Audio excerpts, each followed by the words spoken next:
Praise the Lord. Hallelujah. സ്തോത്രം സ്തോത്രം സ്തോത്രം സ്തോത്രം സ്തോത്രം സ്തോത്രം. കർത്താവായ യേശുക്രിസ്തുവിന്റെ നിസ്തുല്യമായ നാമത്തിൽ റോസ് ഫാമിലി ഫേസ്ബുക്ക് പേജിലൂടെ എന്നെ ശ്രദ്ധിക്കുന്ന ഏവർക്കും കർത്താവായ യേശുക്രിസ്തുവിന്റെ നാമത്തിലുള്ള സ്നേഹവും വന്ദനവും അറിയിക്കുന്നു. എന്നെ ഈ തുടർമാനമായി നടക്കുന്ന ഈ ഫേസ്ബുക്ക് പേജ് കൺവെൻഷനിൽ എന്നെ ക്ഷണിച്ച പ്രിയ സഹോദരി കർത്താവിന്റെ ദാസി പ്രിയ റോസലിനോടുള്ള പ്രത്യേക നന്ദിയും സ്നേഹവും അറിയിക്കുന്നു. ദൈവം ധാരാളമായി ഈ കാലഘട്ടത്തിൽ പ്രിയപ്പെട്ടവരെ അനുഗ്രഹിക്കട്ടെ. വ്യത്യസ്തമായ ജീവിത സാഹചര്യത്തിലായിരുന്ന സ്ഥാനത്തു നിന്നും പരിശുദ്ധാത്മാവ് ഓരോരുത്തരെയും കർത്താവിന്റെ വിശുദ്ധമായ വേലയ്ക്കായി സ്വർഗീയ വിളിക്ക് ഓഹരിക്കാരായി തീർത്ത് ദൈവരാജ്യത്തിന്റെ മർമ്മങ്ങളെ ലോകത്തിന്റെ ഒരറ്റത്തോളം നമ്മളാവോളം കൊണ്ടെത്തിപ്പാനായി പരിശുദ്ധാത്മാവ് വിളിച്ച് ആക്കിയ സ്ഥാനത്ത് വിശ്വസ്തരായിട്ട് നിൽപ്പാനായിട്ട് പ്രിയപ്പെട്ടവരെ ദൈവം സഹായിക്കുന്നുവല്ലോ. അവിടെ ചെയ്യുന്ന പ്രവർത്തനങ്ങളെ ദൈവം ധാരാളമായി സഹായിക്കട്ടെ, ശുശ്രൂഷകളെ ആദരിക്കട്ടെ എന്ന് ഞാൻ വളരെ ആത്മാർത്ഥമായി പ്രാർത്ഥിക്കുന്നു. അവരുടെ ശുശ്രൂഷകളെ ഓർത്ത് ദൈവത്തെ സ്തുതിക്കുകയും ചെയ്യുന്നു. ധാരാളം ദൈവകൃപ ദൈവം പകരട്ടെ എന്ന് പ്രാർത്ഥിക്കുന്നു.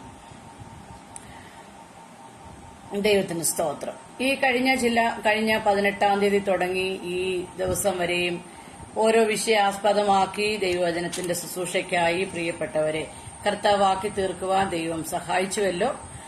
എന്നാൽ എന്നെ ഏൽപ്പിച്ച ഒരു ഉത്തരവാദിത്തം ദൈവരാജ്യം എന്ന വസ്തുതയെപ്പറ്റി, അല്ലെങ്കിൽ സ്വർഗരാജ്യം നമ്മുടെ ഭാഷയിൽ പറഞ്ഞാൽ kingdom of God, kingdom of heaven എന്ന സബ്ജക്റ്റിനെ ആസ്പദമാക്കി ചില കാര്യങ്ങൾ വളരെ വേഗതയിൽ നമ്മളുടെ ബുദ്ധിയുപദേശത്തിനായിട്ടും നമ്മുടെ ദൈവവചന ചിന്തയിൽ നമ്മെ പരിശുദ്ധാത്മാവ് സഹായിക്കേണ്ടതിനായിട്ടും ദൈവകരങ്ങളിലേക്ക് സമർപ്പിച്ച് പ്രാർത്ഥിക്കുകയാണ്. ഒരു വാക്ക് സ്തോത്രം ചെയ്യുന്നു. സ്വർഗപിതാവേ, ഞങ്ങൾ ഒന്നിച്ച് പ്രാർത്ഥിക്കുന്നു. പരിശുദ്ധാത്മാവിന്റെ വലിയ സഹായം ഇന്ന് പകൽക്കാലത്തെ ശുശ്രൂഷയിൽ വെളിപ്പെടുവാനിടയാക്കണമേ. അങ്ങയുടെ മകളിലൂടെ കർത്താവേ, ഈ ഫേസ്ബുക്ക് പേജിലൂടെ, ഈ പ്രാർത്ഥനാ ഗ്രൂപ്പിലൂടെ അനവധി പ്രിയപ്പെട്ടവർക്ക് ദൈവത്തിന്റെ വചനം ഷെയർ ചെയ്യുവാനും അത് ലോകവ്യാപകമായി എല്ലാവർക്കും കണ്ട് ദൈവത്തെ സ്തുതിപ്പാനുള്ള അവസരവും കർത്താവ് കൊടുത്തതിനായിട്ട് സ്തോത്രം ചെയ്യുന്നു. തുടർന്നും ദൈവം ധാരാളമായിട്ട് സഹായിക്കണമേ എന്ന് ദൈവസന്നിധി പ്രാർത്ഥിക്കുന്നു.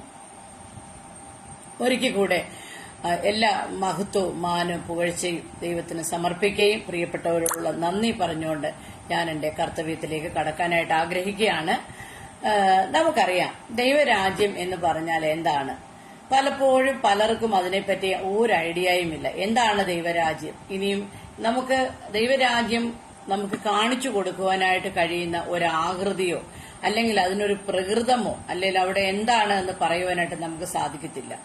ദൈവരാജ്യം എന്താണ് എന്ന് നാം വ്യക്തമായിട്ട് മനസ്സിലാക്കണമെങ്കിൽ ദൈവത്തിന്റെ തിരുവെഴുത്തുകളെ നന്നായി പഠിച്ചെങ്കിൽ മാത്രമേ ദൈവരാജ്യം എന്താണ് എന്ന് നമുക്ക് ഗ്രഹിക്കാനായിട്ട് സാധിക്കത്തുള്ളൂ.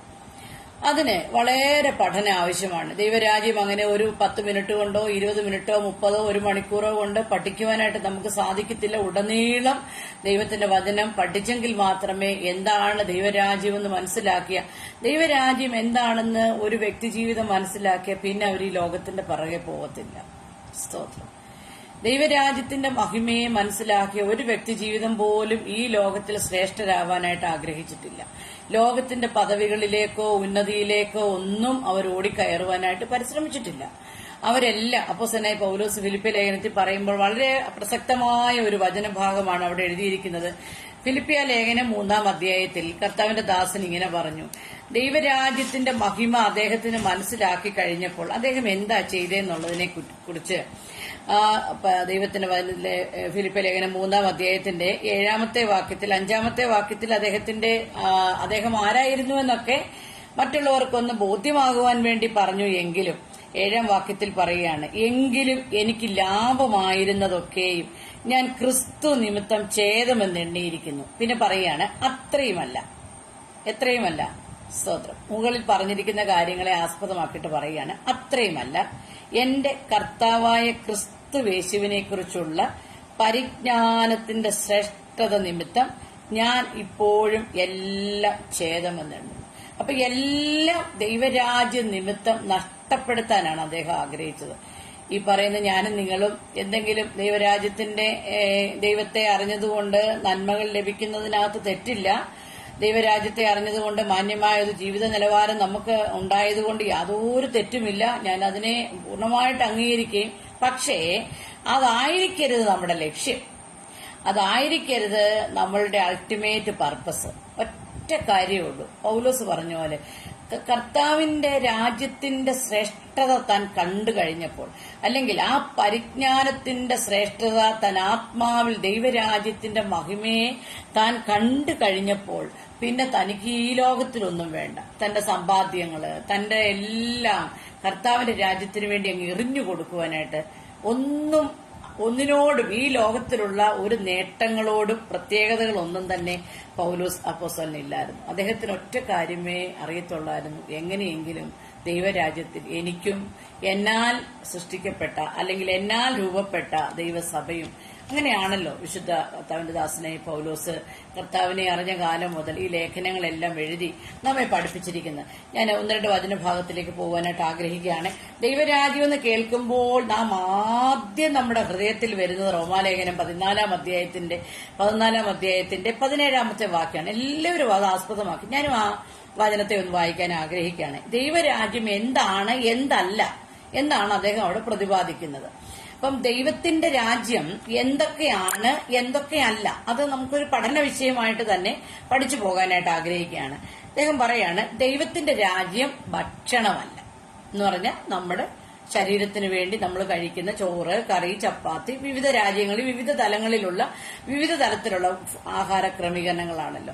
ഇപ്പൊ കേരളീയർ കഴിക്കുന്ന ആഹാരമല്ല തമിഴ്നാട്ടുകാർ കഴിക്കുന്നത്, ഇന്ത്യക്കാർ കഴിക്കുന്ന പല ഭക്ഷണങ്ങളുമല്ല മറ്റു രാജ്യങ്ങളിലുള്ള ആൾക്കാർ ഭക്ഷിക്കുന്നത്. അപ്പോ ഇവിടെ പൗലോസ് നമ്മളെ ഓർപ്പിക്കുന്ന ഒരു കാര്യം, ദൈവത്തിന്റെ രാജ്യം എന്ന് പറഞ്ഞാല് അത് ഭക്ഷണവുമല്ല പാനീയവുമല്ല. പിന്നെ എന്താണെന്ന് പറഞ്ഞു, അത് നീതിയാണ്, അത് സമാധാനമാണ്. പിന്നെ ഏറ്റവും വലിയ കാര്യം എന്ന് പറയുന്നത് ദൈവത്തിന്റെ രാജ്യം പരിശുദ്ധാത്മാവിലുള്ള സന്തോഷമാണ്. അപ്പോൾ എന്താണ് പരിശുദ്ധാത്മാവ്? പരിശുദ്ധാത്മാവ് എന്താണെന്ന് ഒരു വ്യക്തി അറിഞ്ഞെങ്കിലേ അവന് ദൈവരാജ്യത്തിന്റെ മഹിമ വെളിപ്പെടത്തുള്ളൂ. ഞാൻ പറഞ്ഞല്ലോ, ഒരു ചെറിയ സമയം കൊണ്ട് നമുക്ക് ദൈവരാജ്യത്തെ മുഴുവൻ പഠിക്കാനായിട്ട് സാധിക്കത്തില്ല. പക്ഷെ അതിന്റെ ഒരു ഔട്ട്ലൈനിലൂടെ നമുക്ക് പോകാം, നമുക്കൊരു സന്തോഷം ഉണ്ടാകുവാനായിട്ട്.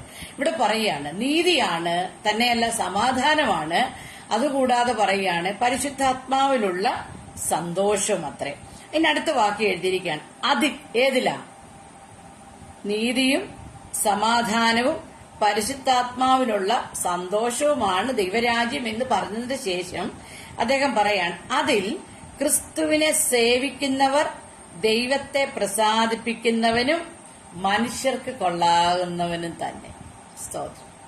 ഒരുവന്റെ ഹൃദയത്തിൽ ദൈവരാജ്യം സ്ഥാപിക്കപ്പെട്ട് കഴിഞ്ഞാൽ അപ്പോസ്തലൻ പറയുകയാണെ, അതിൽ പരിശുദ്ധാത്മാവിൽ സന്തോഷിക്കുന്ന ഒരു വ്യക്തി ജീവിതത്തിന് അതിൽ ക്രിസ്തുവിനെ സേവിക്കുന്നവർ, ഒന്നാമത് അവൻ ദൈവത്തെ പ്രസാദിപ്പിക്കുന്നവനും തന്നെയല്ല അവന് ചുറ്റുപാടുള്ള മനുഷ്യർക്ക് അവൻ കൊള്ളാകുന്നവനുമാണെന്നാണ് അതിന്റെ അർത്ഥം. അപ്പം ദൈവരാജ്യം എന്റെ അകത്തുണ്ടെങ്കിൽ എന്റെ അയൽക്കാരനെ സ്നേഹിക്കാൻ എനിക്ക് കഴിയും.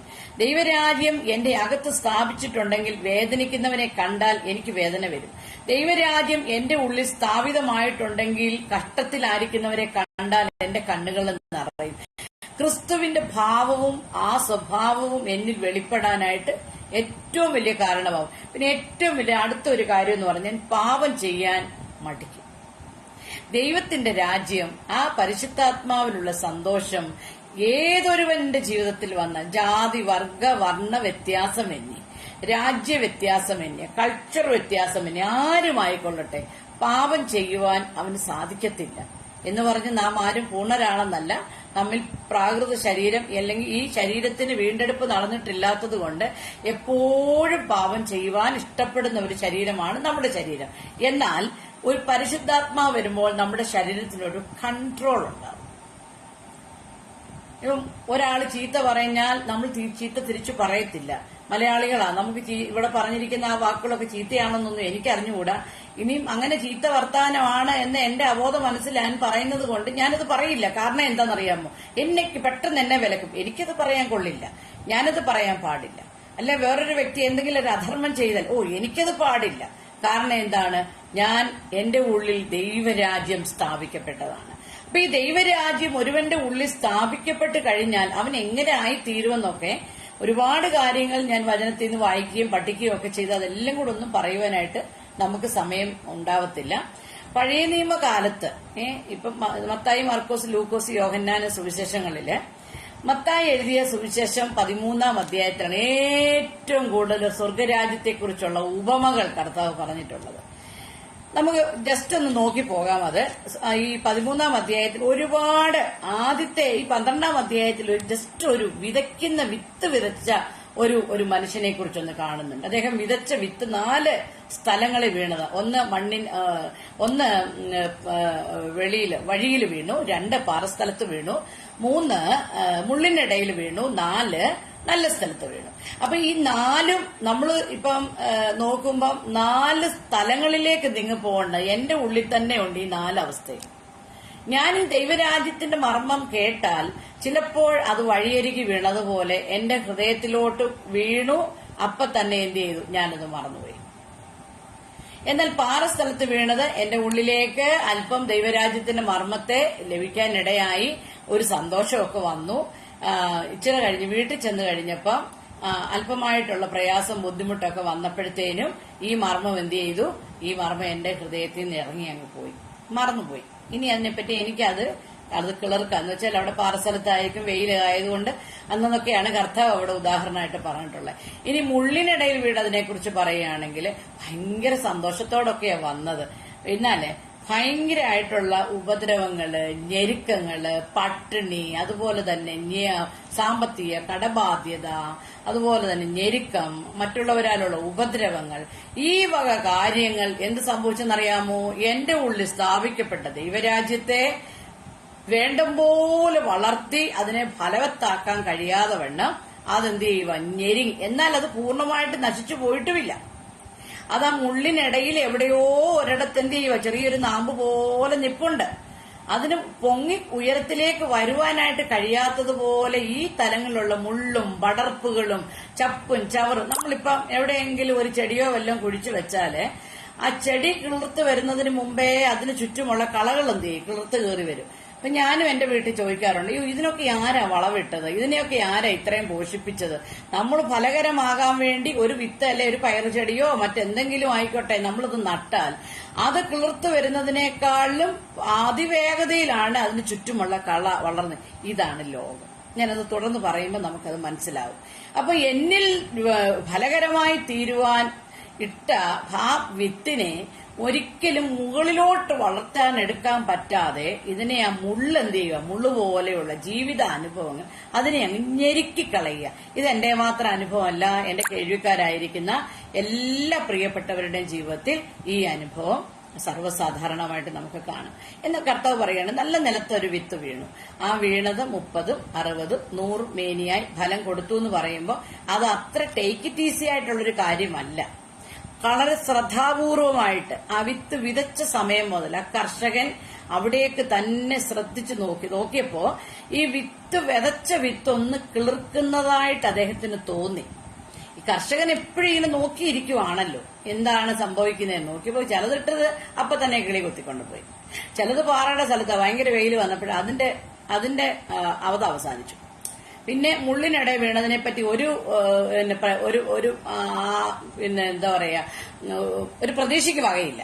അതങ്ങനെ ഞരണ്ട് അവിടെ നിൽക്കുകയാണ്. ഒരിലയോ 2 ഇലയോ ആയിട്ട് നിൽക്കും. വർഷങ്ങളായിട്ട് ആ നിപ്പ് തുടങ്ങിയിട്ട് ഒരു വളർച്ചയ്ക്ക് ഹേതുവാകുന്നില്ല. എന്നാൽ നല്ല നിലത്ത് വീണ വിത്തിലേക്ക് കർഷകൻ നോക്കിയപ്പോൾ സന്തോഷം തോന്നി. പലതും എന്ത് ചെയ്തു? അടുത്ത ദിവസങ്ങളിൽ തന്നെ കിളിർത്തു വരുന്നതായിട്ട് തോന്നി.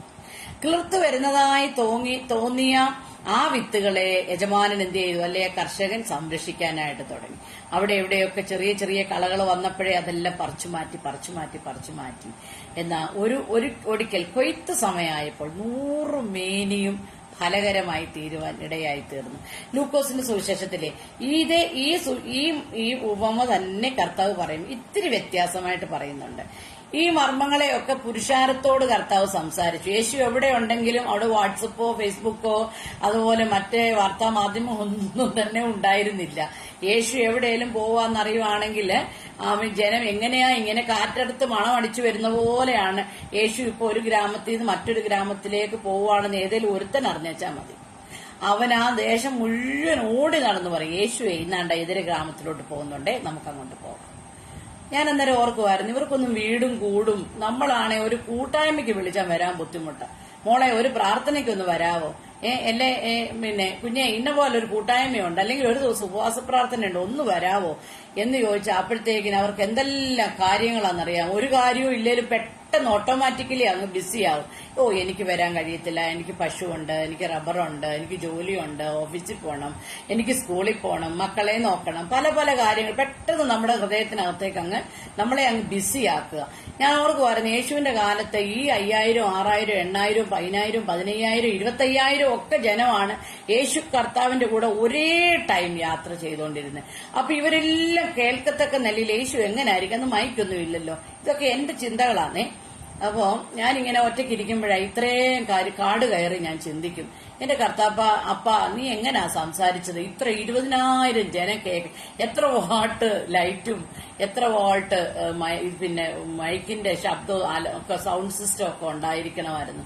പക്ഷെ യേശുവിന് ഇതൊന്നും വേണ്ടായിരുന്നു. കർത്താവ് ആ കേറിയ മലയുടെ മണ്ടയിലോട്ട് ഇരുന്ന പുരുഷാരന്മാർ എല്ലാവർക്കും എന്ത് ചെയ്തു, ഒരേ ശബ്ദശ്രവണിയായിരുന്നു എല്ലായിടത്തും.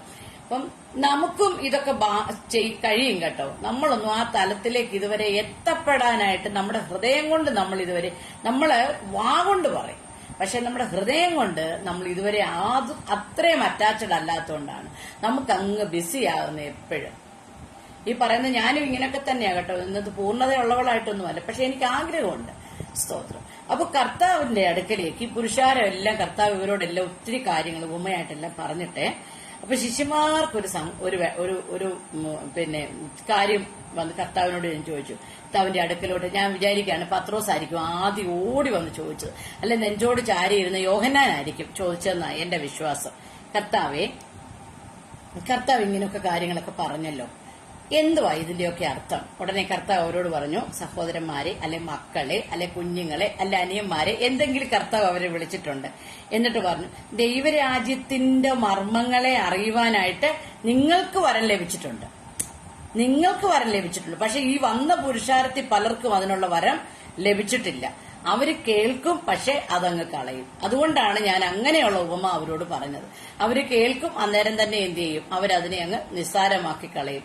എന്റെ കേൾവിക്കാരായിട്ടുള്ള പ്രിയപ്പെട്ടവരോട് എനിക്ക് പറയാനുള്ളത്, സർവ്വസാധാരണമായിട്ട് നമുക്ക് ഇങ്ങനെയുള്ള ഫേസ്ബുക്ക് പേജും യൂട്യൂബും എന്ന് വേണ്ട ഇഷ്ടം പോലെ സാധ്യതകൾ ഉള്ളത് കൊണ്ട് ഈ വചനത്തെ നിസ്സാരമാക്കി നാം കളയുമ്പോ നമ്മുടെ ഉള്ളിൽ ദൈവരാജ്യം സ്ഥാപിക്കുവാൻ വലിയ തടസ്സം ഉണ്ടാവും. ആ ദൈവരാജ്യം നമ്മുടെ ഹൃദയത്തിലേക്ക് കയറിയാൽ പിന്നെ നമുക്ക് മറ്റെല്ലാറ്റിനേക്കാളും വലുതിതാ. അപ്പൊ ഈ പത്രോസ് അല്ലെങ്കിൽ ശിഷ്യന്മാരോട് കർത്താവ് പറയുകയാണ്, ദൈവരാജ്യത്തിന് മർമ്മങ്ങളെ ഗ്രഹിപ്പാനുള്ള അതിനുള്ള അറിവ് നിങ്ങൾക്ക് കിട്ടിയിട്ടുണ്ട്. അതുകൊണ്ടാണ് നിങ്ങൾ അതെന്നോട് ചോദിച്ച കർത്താവ് ഇത് എന്താണെന്ന്. ഒരു കൂട്ടം ജനം കേട്ടിട്ട് അവരെന്ത് ചെയ്തു, അത് കേട്ടിട്ട് ഒന്നും കേൾക്കാത്തവരെ പോലെ ഇന്നുമുണ്ട്. നമ്മൾ എത്ര മണിക്കൂർ കർത്താവിനെ കുറിച്ച് പറഞ്ഞാലും ദൈവരാജ്യത്തെക്കുറിച്ച് പറഞ്ഞാലും സ്വർഗരാജ്യത്തെക്കുറിച്ച് പറഞ്ഞാലും ഇതൊന്നും അവര് ഗ്രഹിക്കത്തേയില്ല. അവർക്കപ്പോഴും ദൈവം 10 രൂപ എങ്ങനെ 20 രൂപയാക്കാം, 20 രൂപ എങ്ങനെ 100 രൂപയാക്കാം എന്നുള്ള ആശങ്കകൾ അവരുടെ ഹൃദയത്തില്. എങ്ങനെ എനിക്ക് ധനവാനാകാം, അതുകൊണ്ട് ധനം വേണ്ടെന്നല്ല കേട്ടോ, ഇതെല്ലാം നമുക്ക് വേണമേ, നമുക്ക് ഈ ലോക ജീവിതത്തിൽ ഇതെല്ലാം. പക്ഷേ നമ്മുടെ പ്രയോറിറ്റി എല്ലാം നമ്മൾ ധനികരാകുക എന്നുള്ളതിനെ കുറിച്ച് പ്രൈമറിയായി ദൈവരാജ്യം എന്റെ ഉള്ളിൽ സ്ഥാപിക്കപ്പെടണം. ഞാൻ ഈ ലോകക്കാരനല്ല, ഇന്നല്ലെങ്കിൽ നാളെ ഈ ലോകം എന്ത് ചെയ്യും, ഇവിടെ അവസാനിക്കും. എനിക്ക് എന്റെ കർത്താവിനോട് കൂടെ നിത്യമായ രാജ്യത്തിൽ പാർക്കണം. ഇതാണ് എന്റെ അൾട്ടിമേറ്റ് പർപ്പസ്. ബാക്കിയെല്ലാം സെക്കൻഡറിയാ. പ്രൈമറി ആയിട്ട് നമ്മുടെ പൗലോസിന്റെ അകത്ത് ഈ ചിന്ത വന്നു കഴിഞ്ഞപ്പോഴാണ് പൗലോസ് പറഞ്ഞത്, അവന്റെ പരിജ്ഞാനത്തിന്റെ ശ്രേഷ്ഠ നിമിത്തം ഞാൻ എല്ലാം ചപ്പം നെണ്ണാനായിട്ടാണ്.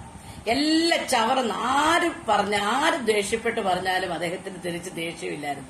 ആര് തന്നോട് വഞ്ചന ചെയ്താലും തനിക്ക് തിരിച്ചെന്തറിയാമോ, ദൈവരാജ്യം തന്റെ ഉള്ളിൽ സ്ഥാപിച്ചു. സ്തോത്രം. എവിടേക്കുള്ള യാത്രയ്ക്കാണ് ഞാൻ ഒരുങ്ങിയിരിക്കുന്നതെന്നുള്ളതിനെ പറ്റി അദ്ദേഹത്തിന് നല്ല ബോധ്യമുണ്ടായിരുന്നു.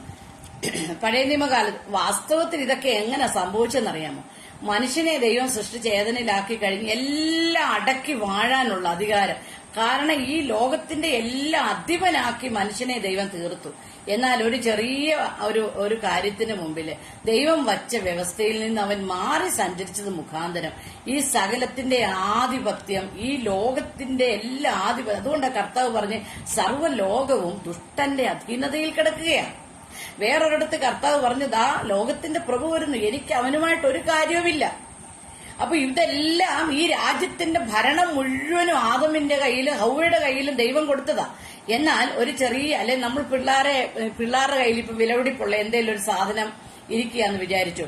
അപ്പൊ അതിലേതെങ്കിലും ഒരു മോഷ്ടാവോ ആരെങ്കിലും വന്നാല് കുഞ്ഞുങ്ങൾക്ക് ഒരു ചെറിയ മുട്ടായിയോ എന്തെങ്കിലും കൊടുത്തിട്ടുണ്ട്, മോനെ ഈ മുട്ടായി തരാം, ആ സാധനം ഇങ്ങിത്ത, വിലപിടിപ്പുള്ള സാധനമാണെന്ന് വിചാരിക്കുക. ഉദാഹരണം ഞാൻ പറയുവാണേ. അപ്പോ അത് പെട്ടെന്ന് എന്ത് ചെയ്യുക, അത് അവിടെ നിന്ന് കവർച്ച ചെയ്തിട്ട് കുഞ്ഞിന് കൊടുത്ത ഒരു മുട്ടായി, അവൻ ആ മുട്ടായിയുടെ മധുരം കൊണ്ട് എന്ത് ചെയ്തു, അവന്റെ കയ്യിലുള്ള വിലപിടിപ്പുള്ള വസ്തുവിനെ പറ്റി അവൻ അത്ര ബോധവാനാണ്. ഇതുപോലെ ആ സകലത്തിന്റെ മേൽ പിതാവായ യഹോവയായ ദൈവം പറഞ്ഞെന്താ, പഴയ നിയമത്തിലുണ്ടല്ലോ, ഞാനത് പറഞ്ഞു വരുമ്പോൾ മനസ്സിലാവും. ഈ മത്തായിയുടെ സുവിശേഷത്തിനകത്തല്ല ഈ ദൈവരാജ്യം എന്നല്ല, സ്വർഗരാജ്യം അതിനിടയ്ക്ക് കയറി ഞാൻ പറയുക. സ്വർഗരാജ്യം എന്ന് പറഞ്ഞ മത്തായി എഴുതിയ സുവിശേഷം യഹൂദന്മാരെ ബേസ് ചെയ്ത എഴുതിയത്. അപ്പൊ അവരിങ്ങനെ ദൈവം യഹോവ എന്നൊന്നും പറയത്തില്ല കേട്ടോ. അവര് ഈ നമ്മൾ പറയുന്നത് പോലെ നമുക്ക് ദൈവം എത്ര നമ്മൾ ചുമ്മാതെ വെറുതെ ഒരു കള്ളം പറഞ്ഞാലും എന്റെ ദൈവമേ എന്ന് പറയും. പക്ഷെ യഹൂദന്മാർ അങ്ങനെ പറയത്തില്ല. അവര് എന്താണെന്നറിയാമോ, അവര് യാഹുവേ അല്ലെ യഹോശുവേ എന്നങ്ങേ അവര് പറയത്തുള്ളൂ. അത് പറയുന്നത് എന്നാന്നറിയാമോ, പഴയ നിയമത്തിൽ മോശ കൊടുത്ത ന്യായപ്രമാണ പ്രകാരം ഈ വർഷത്തിലൊരിക്കല്, ശ്രദ്ധിച്ചു കേൾക്കണമേ, വർഷത്തിലൊരിക്കല് മഹാപുരോഹിതൻ തന്റെ പാപത്തിന്റെ പരിഹാരത്തിന് യാഗവുമെല്ലാം നടത്തിയിട്ട് താൻ അതിപരിശുദ്ധ സ്ഥലത്തേക്ക് കയറും. ആ വർഷത്തിലൊരിക്കൽ, അത് 7-ാമത്തെ മാസം 10-ാം തീയതി അവിടെ കയറുന്നത്. അവിടെ കയറിയിട്ട് ഒരൊറ്റ പ്രാവശ്യം മാത്രമേ യാഹുവേ എന്ന് പറയത്തുള്ളൂ. അല്ല ചുമ്മാതെ ദൈവമേ യേശുവേ കർത്താവേ എന്നൊന്നും പറയത്തില്ല. ഇത് നമുക്കെത്ര ഭയമില്ലാത്തതുകൊണ്ട് അവര് ദൈവത്തിന്, അതാണ് എന്റെ ദൈവത്തിന്റെ നാമം വൃഥാ എടുക്കരുതെന്നുള്ള പ്രമാണം അവരവരുടെ ജീവിതത്തിൽ കൊണ്ടുവരും. അതുകൊണ്ട് ദൈവരാജ്യം എന്ന് പറയാൻ അവർക്ക് ഭയമാ. അതുകൊണ്ട് മത്തായി അവർക്ക് വേണ്ടി എഴുതിയതായതുകൊണ്ടാണ് മത്തായിയുടെ സുവിശേഷത്തിലെല്ലാം സ്വർഗരാജ്യം. എന്നാല് മർക്കോസും യോഹന്നാനും ലൂക്കോസും ഒക്കെ മറ്റ് എല്ലാവരെ കൂടെ യഹൂദനെ മാത്രം പ്രയോറിറ്റി കൊടുത്തല്ല, സകല മാനവജാതിക്കും വേണ്ടിയോട് എഴുതിയിരിക്കുന്നതുകൊണ്ടാണ് അതിന് ദൈവരാജ്യം. ഇത് രണ്ടും ഒന്ന് തന്നെയാണ്. ദൈവരാജ്യം എന്ന് എഴുതാനുള്ള ഒരു കാര്യം. അപ്പൊ ഈ മത്തായിയുടെ സുവിശേഷത്തിലെ ചില കാര്യങ്ങൾ ഞാൻ പറയുന്നതുകൊണ്ടാണ് സ്വർഗരാജ്യം. എന്തുകൊണ്ടാണ് അദ്ദേഹം സ്വർഗരാജ്യം എന്ന് മാത്രം ദൈവമേ യഹോവേ എന്നൊന്നും പറയാതെ, അവർക്ക് ഭയമായിരുന്നു അങ്ങനെ പറയാൻ. നമ്മളിപ്പം മിനിയെ, റോസിലിനെ, അല്ലെങ്കിൽ ജോയ്സെ, അല്ലെങ്കിൽ തോമസെ, അല്ലെങ്കിൽ അങ്ങനെ നമ്മൾ പറയുന്ന പേരനുസരിച്ചാ നമ്മൾക്ക് ഒരു ഭയവുമില്ല. അവർക്ക് ഭയമാ, അങ്ങനെ പറയത്തില്ല അവര്. യാഹുവേ എന്ന് പറയണമെങ്കിൽ വർഷത്തിൽ ഒരിക്കൽ മഹാപുരോഹിതനെ അത് പറയൂ. അതുകൊണ്ടാണ് സ്വർഗരാജ്യം എന്ന് ഈ സുവിശേഷത്തിൽ അങ്ങനെ എഴുതുന്നതിന്റെ താല്പര്യം. അത്ര ഞാൻ പറഞ്ഞു നിർത്തുകയാണ്. അപ്പോ 13-ാം അധ്യായത്തിലാണ് ഏറ്റവും കൂടുതൽ ഉപമയെക്കുറിച്ച് മത്തായി സുവിശേഷത്തിനകത്ത് സ്വർഗരാജ്യം എന്താണ് എന്ന് പല കാര്യങ്ങൾ, 1-2 ഉദാഹരണങ്ങൾ ഞാൻ പറയാനായിട്ട് ആഗ്രഹിക്കുകയാണ്. ഒന്ന്, സ്വർഗരാജ്യം വയലിൽ ഒളിച്ചുവെച്ച നിധി. നമുക്കറിയാം 13-ാം അധ്യായത്തിന് 44-ാമത്തെ വാക്യത്തിൽ ഇത് കിടപ്പുണ്ട്. സ്വർഗരാജ്യം വയലിൽ ഒളിച്ചു വെച്ച നിധിയോട് സദൃശ്യം. അപ്പൊ അങ്ങനെ ഒരു മനുഷ്യൻ ഇങ്ങനെ വഴിയാത്രയിൽ നടന്നു പോകുമ്പോൾ അവന്റെ കണ്ണിൽ അപ്രതീക്ഷമായി അസാധാരണമായ ഒരു കാഴ്ച കണ്ടു. ആ കാഴ്ചയെക്കുറിച്ച് അവൻ പഠിച്ചു. ആ കാഴ്ചയെക്കുറിച്ച് അവൻ മനസ്സിലാക്കിയപ്പോൾ അവനൊരു 2 ഏക്കർ ഭൂമിയും ഒരു 2 നില കെട്ടിടവും അല്ലാതെ കുറെ സ്വത്തും കാര്യങ്ങളൊക്കെ ഉള്ളൊരു മനുഷ്യനായിരുന്നു. ഞാൻ എന്റെ ഉദാഹരണം പറയാണ്. ഇതൊക്കെയുള്ളൊരു വ്യക്തി ജീവിതമായിരുന്നു അദ്ദേഹം. എന്നാൽ താൻ വഴിയാത്രയിൽ താൻ എന്ത് ചെയ്യുന്നറിയാമോ, ഈ സ്ഥലം വയലിൽ ഒരു നിധി, ഒരു ട്രഷർ ഒളിച്ചു വെച്ചിരിക്കുന്നതായിട്ട് തന്റെ ശ്രദ്ധയിൽപ്പെട്ടു. താൻ എന്ത് ചെയ്യുന്നറിയാമോ, അവിടെ എഴുതിയിരിക്കുന്നത് ആ മനുഷ്യൻ ചെന്നിട്ട് ആ ഒളിച്ചു വെച്ച അങ്ങ് മറച്ചു വെച്ചു. അത് നമുക്ക് മനസ്സിലാകുന്ന ഭാഷയിൽ ഞാനങ്ങ് പറയുകയാണ്. അത് മറച്ചു വെച്ചിട്ട് താൻ ആദ്യം പോയിട്ട്, നമുക്ക് ഇന്നാണെ OLS-ഓ അല്ലെങ്കിൽ പത്രത്തിലോ ഒക്കെ പരസ്യം വസ്തു വിൽപ്പന ഉണ്ടല്ലോ, അവിടെ പ്ലോട്ട് ഫോർ സെയിൽ നമ്മൾ എഴുതി വെക്കും, വസ്തു വിൽപ്പനയ്ക്ക് ഈ പ്ലോട്ട് വിൽക്കാനാണ്, അല്ലെങ്കിൽ ഈ വസ്തു വിൽപ്പനയ്ക്കാണ്, ഈ കെട്ടിടം വിൽക്കാനാണ് എന്ന് നമ്മൾ എഴുതി വെക്കും. അന്ന് അങ്ങനെയൊക്കെ ഉണ്ടായിരുന്നെന്ന് എനിക്കറിയില്ല. അദ്ദേഹം എന്തായാലും ശരിക്ക് കഷ്ടപ്പെട്ടിട്ടുണ്ട്. പെട്ടെന്ന് തന്നെ അദ്ദേഹത്തിനുള്ള സകല ഭൂസ്വത്തുക്കളും, മൃഗങ്ങൾ, അന്നത്തെയൊക്കെ കൂടുതലും മൃഗജാലങ്ങളൊക്കെയാണ്, പിന്നെ ഒട്ടകവും അങ്ങനെയൊക്കെയുള്ളു. നമുക്ക് ആ പഴയ നിയമം പഠിക്കുമ്പോൾ അറിയാമല്ലോ. അത് മുഴുവനും അദ്ദേഹം കിട്ടിയ വിലയ്ക്ക് വിറ്റു. ആരോടും താനെന്തൊക്കെ ഈ എന്തുവാ പറയുന്നേ, കുറച്ചുകൂടെ താന്നൊന്നും അങ്ങനെ പറഞ്ഞില്ല, ആർഗ്യൂ ചെയ്തില്ല. അദ്ദേഹം എന്നറിയാമോ, ആ കിട്ടിയ വിലക്ക് ഇതെല്ലാം കൊടുത്തതിന്റെ ശേഷം താൻ എന്തെന്നറിയാമോ, അത് മുഴുവനും തന്നെ ഭോഷനെന്ന് വിളിച്ചു, പൊട്ടനെന്ന് വിളിച്ചു, മണ്ടനെന്ന് ആൾക്കാരെ വിളിച്ചു. എടാ നീ മണ്ടനായി പോയല്ലോടാ, ഇത്രയും നല്ല കായ്വുള്ള അല്ലെങ്കിൽ ഇത്രയും നല്ല കൃഷിഭൂമിയായ സ്ഥലം നീ ഈ വിലക്ക് വിൽക്കുവോടാ, ഇതിന് കൂടുതൽ ഞാൻ തരാമായിരുന്നു എന്നെല്ലാം ആൾക്കാർ അവനെ ഭോഷനാണെന്നും മഠയനാണെന്നും മണ്ടനാണെന്നും ഒക്കെ പറഞ്ഞു. പക്ഷേ ഇദ്ദേഹം നോക്കിയപ്പോൾ ഈ 2 ഏക്കർ വസ്തുവോ അല്ലെ 4 ഏക്കർ ഭൂമിയോ അല്ലെ 10 ഏക്കർ ആയിക്കോട്ടെ, അല്ലെ 4 നില ബിൽഡിംഗ് ആയിക്കോട്ടെ, അല്ലെങ്കിൽ വലിയൊരു വ്യാപാരിയായിരുന്നു, എന്തുമായിക്കോട്ടെ, അവൻ ഓർത്തു ഈ നിധിയുടെ ഒരു അല്പത്തിന്റെ വിലയില്ല എനിക്കുള്ളത് മൊത്തം.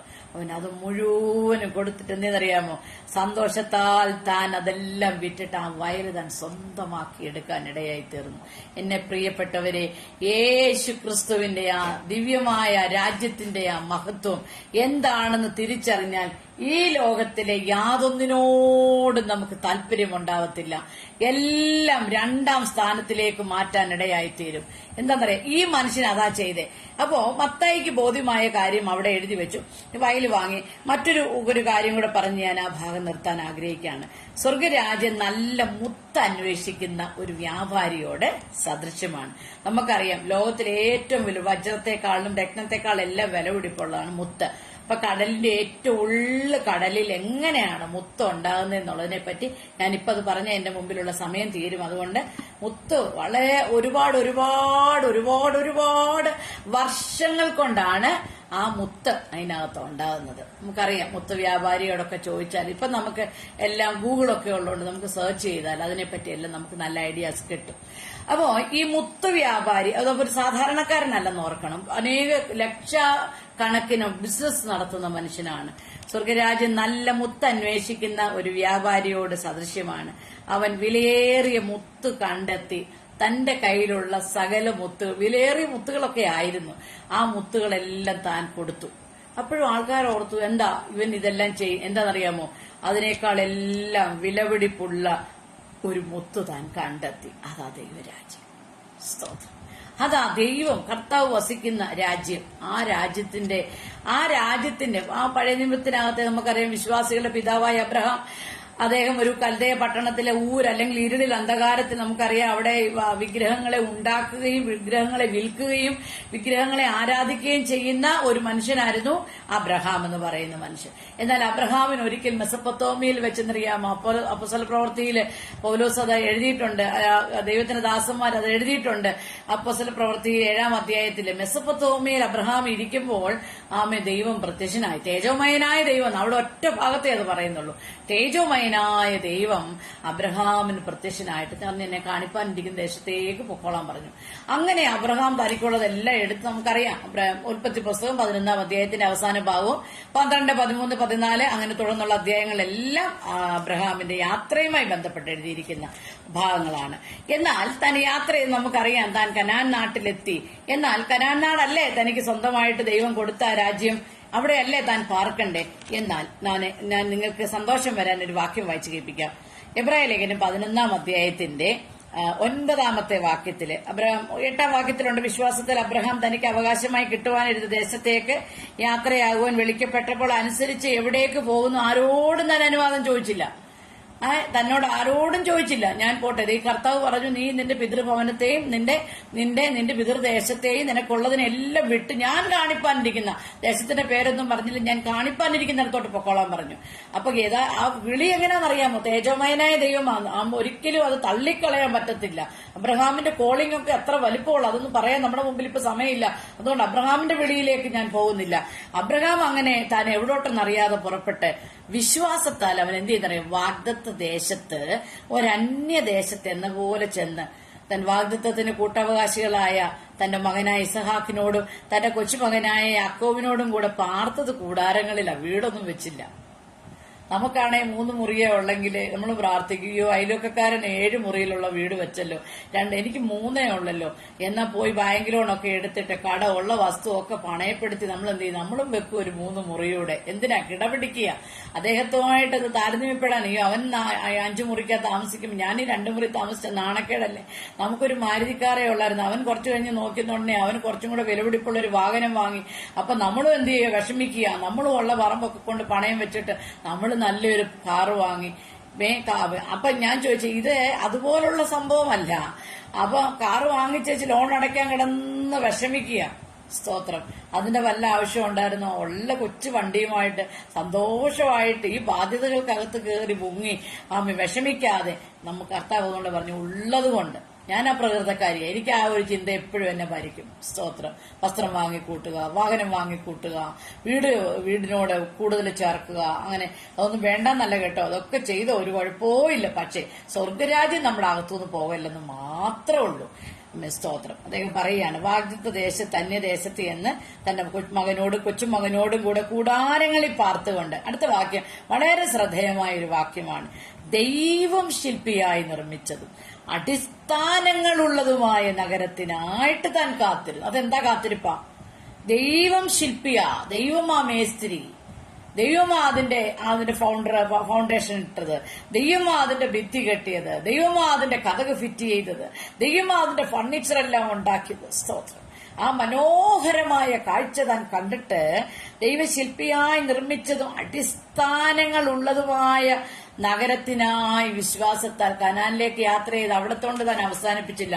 അവിടെ ചെന്നപ്പോഴാ, അങ്ങോട്ട് നോക്കിയപ്പോഴാ കണ്ടത് എന്താ?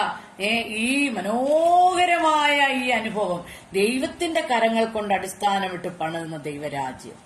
അതാണ് ദൈവരാജ്യത്തിന്റെ മഹത്വം. ഇത് കണ്ട ഭക്തന്മാരാരും ഇവിടെ കിടന്ന് എന്ത് ചെയ്തില്ല, വഴക്കുണ്ടാക്കിയില്ല, മല്ലുണ്ടാക്കിയില്ല, പ്രശ്നക്കാരായില്ല, കേസ് കൊടുത്തില്ല, ഒന്നും അവർക്ക് വേണ്ട.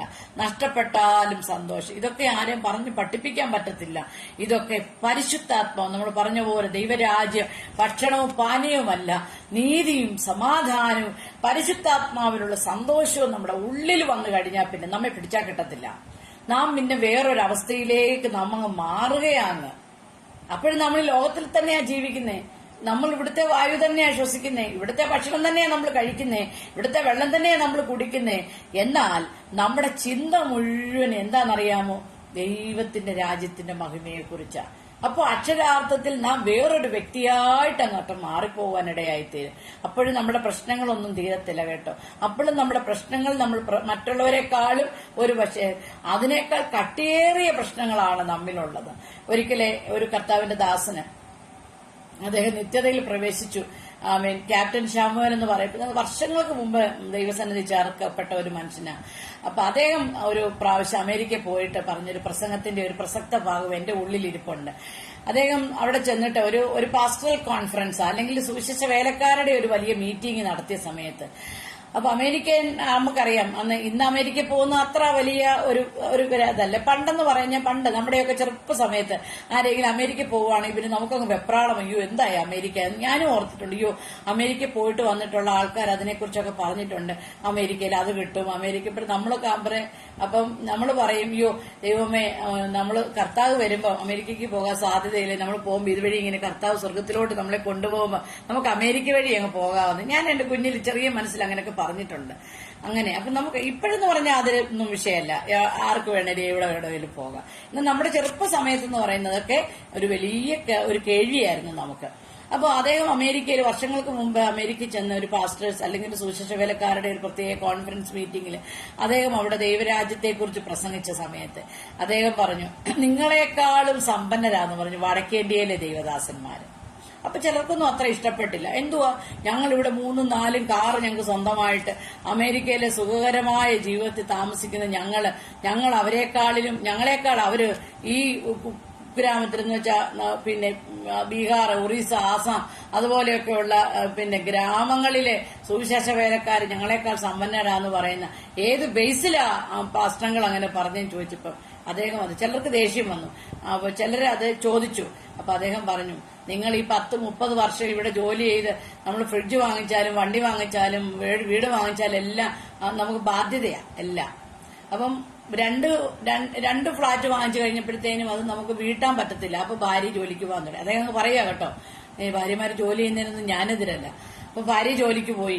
അപ്പം പിന്നെ ഭർത്താവിന് ഭാര്യയെ കാണാൻ സമയം കിട്ടുന്നില്ല. ആഴ്ചയിൽ ഒരിക്കൽ പോലും ഹായ് ഹലോ പോലും പറയാൻ പറ്റുന്നില്ല. ബെത്തപ്പാട് എന്താണെന്നറിയാമോ? ഈ ബാധ്യതകളെല്ലാം അടച്ചു തീർക്കണം. കുഞ്ഞുങ്ങളുമായിട്ട് അല്പനേരം സഹവർത്തിച്ചുകൊണ്ടിരുന്നവരാ ഇപ്പൊ കൊച്ചുങ്ങളെ കാണാൻ സമയം കിട്ടുന്നില്ല. ആഴ്ചയിലും മാസത്തിലും ഒരിക്കൽ പോലും പിള്ളേരെ ഒന്ന് കാണാനായിട്ട് പറ്റുന്നില്ല. എല്ലാവരും തിരക്കാണ്. എന്തൊരു തിരക്കാ? എന്തിനാ എല്ലാരും തിരക്ക്? നാം സൃഷ്ടിച്ച രാജ്യത്തിന്റെ വലിപ്പം കൂട്ടുകയാണ്. ദൈവരാജ്യത്തിന്റെ വലിപ്പത്തിന് വേണ്ടിയല്ല. അപ്പൊ അദ്ദേഹം പറഞ്ഞു, ഞങ്ങളുടെ അവിടെ ആർക്കും കാറുമില്ല, ഒരു സൈക്കിൾ പോലും ഇല്ല. ഒരു കൊച്ചു ഷെഡ് മാത്രമേ കാണത്തുള്ളൂ, ഒരു പായയെ കാണത്തുള്ളൂ, ഒരു തലയണേ കാണത്തുള്ളൂ, ഒരു കാപ്പിക്കലമേ കാണത്തുള്ളൂ, 1-2 മൺഗ്ലാസേ കാണത്തുള്ളൂ. പക്ഷെ ഭാര്യയും ഭർത്താവും കുഞ്ഞുങ്ങളും ഒരുമിച്ചുണ്ട്.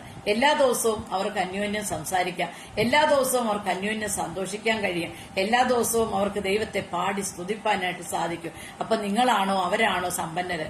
അങ്ങനെ പറഞ്ഞപ്പോ ആ പാസ്റ്റപ്പച്ചൻ പറയുവാ, ഒരുപാട് പേര് ഇരുന്ന് കരയുവാന്നെന്ന് പറയാ. ഒരു 10 കൊല്ലത്തിന് മുമ്പേ പാസ്റ്റങ്ങൾ ഇവിടെ വന്ന് ഞങ്ങളോട് ഇത് പറഞ്ഞിരുന്നെങ്കിൽ ഞങ്ങളൊക്കെ ഒത്തിരി പേര് രക്ഷപ്പെട്ടേനെ, ആവശ്യമില്ലാത്ത ഒത്തിരി കാട്ടായങ്ങളിൽ നിന്ന് ഞങ്ങളങ്ങ് വിടുതൽ പ്രാപിച്ചേനെ എന്ന് പറയാനിടയായി. ഞാൻ അത് സംഭവം ഇപ്പൊ ഓർത്തപ്പോൾ ഞാൻ നിങ്ങളോട് പറഞ്ഞു. ഇത് ഫേസ്ബുക്ക് പേജ് ആണെന്ന് എനിക്കറിയാം, എങ്കിലും ഞാനൊരു ഫ്രണ്ട്ലി ടോക്കിംഗ് പോലെ ഞാനത് ചെയ്തെന്ന് മാത്രമേ ഉള്ളൂ.